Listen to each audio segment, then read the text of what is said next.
Yapon raqamli universitetidan 1 million so'm yutish uchun Judo 703 promokodni kiriting. Birinchi raqamli valyuta kurslari kanaliga xush kelibsiz.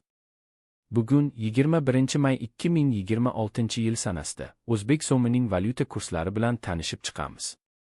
AQSh dollari 20 so'm 37 tiyinga oshdi. 1 AQSh dollari 12.076 so'm 18 tiyin bo'ldi.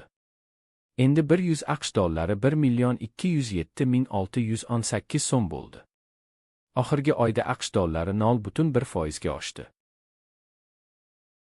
Rossiya rubli 41 tiyinga oshdi. 1 Rossiya rubli 169 so'm 47 tiyin bo'ldi.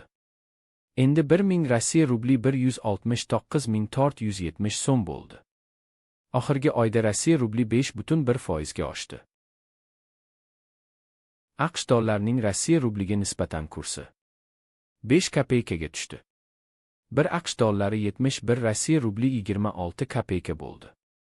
Endi 100 AQSh dollari 7125 Rossiya rubli 85 kopeyka bo'ldi. Oxirgi oyda AQSh dollarining Rossiya rubliga nisbatan kursi 4.7% ga tushdi.